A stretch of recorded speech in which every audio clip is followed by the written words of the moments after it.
बाप और बेटी के दिल छू लेने वाली प्रेम कहानी। पत्नी अपने पति से कहती है, पता नहीं क्या हो गया हमारा अशु को। कल रात को खाना भी नहीं खाया और रो भी रही थी। अभी सुबह जगाने गई तो फिर से रो रही थी। वजह पूछती तो बस इतना कहती है, माँ मुझे अकेले छोड़ दो। मुझे लगता है कि शायद उसे किसी ने प्यार में धोखा दिया है। डर लगता है कहीं वो खुद को नुकसान न पहुंचाए। थोड़ी खामोशी के बाद कहता है, ठीक है मैं देखता हूँ। इतना कहकर वो अपने बेटी के कमरे में जाता है। अशु कैसी हो बेटा? प्लीज पापा मुझे कुछ दिनों के लिए अकेले छोड़ दीजिए। ठीक है बेटा, मगर एक शर्त है। बोलिए। मैं तुम्हें एक बकवास कहानी सुनाना चाहता हूँ, तुम सुन लो, फिर हम तुम्हें डिस्टर्ब नहीं करेंगे। ओके ठीक है, सुनाइए। आज से 20 साल पहले एक राजा हुआ करते थे, बेहद अमीर। उनके 2 बेटे थे। बड़ा बेटा बहुत ईमानदार था। उस राजा को अपने बड़े बेटे पर नाज था। उसकी शादी एक खूबसूरत लड़की से कर दी गई। फिर वह खूबसूरत लड़की गर्भवती हुई। घर में खुशियों ही खुशियां छा गई, मगर राजा की जिद थी कि वो बेटा ही हो।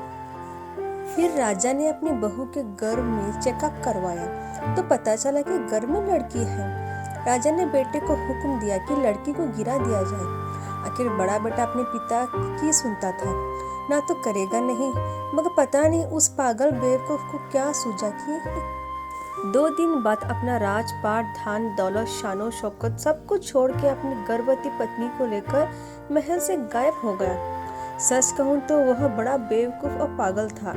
लोग बेटियों को बोझ समझकर गर्भ में नष्ट कर देते हैं, और वह बेवकूफ पागल एक बेटी के लिए तमाम सुख सुविधाओं को ठोकर मार दिया। वह बाप की बात मानता तो आज उसकी जगह राजा होता। ना जाने वह बेटी के लिए पागल बाप ना जाने किस हालत में होगा। तभी अशु की माँ वहाँ आकर कहती है कि वह बेटी के लिए पागल शख्स और कोई नहीं, यही तेरे पिताजी है जो तुझे अपनी सच्ची कहानी सुना रहे हैं। कहती थी कि मम्मी नाना नानी को तो मैंने देख लिया, काश पापा अनाथ न होते तो दादा दादी का चेहरा भी देख लेती। तेरे पापा अनाथ नहीं है। तू बड़ी होकर जिद ना करे दादा दादी से मिलने की, इसलिए तुझसे सच छुपाया गया। फिर तेरे पापा ने तेरे पैदा होने के बाद एक कसम ली कि तेरे अलावा दूसरी संतान फिर कभी नहीं बनाएंगे। अखबार में इश्तेहार देकर तेरे दादा दादी ने बेटी को लेकर ही वापस आने को कहा। मैंने भी जोर दिया वापस जाने को, मगर तुझे गोदी में उठाकर तेरे पापा ने बस इतना ही कहा, जिस घर में मेरी प्रिंसेस की हत्या का फरमान निकाला गया हो, वहाँ एक राजा कैसे सांसें ले सकता है। अब नजारा अलग था। अशु की आंखों में पापा के लिए सम्मान, उनकी मोहब्बत के लिए ढेर सारा प्यार और उनकी कुर्बानी के लिए इबादत करने का जी कर रहा था। आंसू थमने का नाम नहीं ले रहे थे, मगर सब कुछ अब से पापा के लिए था। पापा ने बस आखिरी शब्द इतना ही कहा अपनी बेटी को, मैं नहीं जानता बेटा कि दुनिया तेरे बारे में क्या सोचती है, मगर तू मेरे लिए बेहद अनमोल है। भले मैं आज कहीं का राजा नहीं रहा, मगर तू कल भी, आज भी और सदा ही मेरी प्रिंसेस ही रहोगी। बेटी ने दौड़कर अपने पापा को गले लगाकर रोते हुए कहा, आप असली राजा हो और मैं आपकी प्रिंसेस।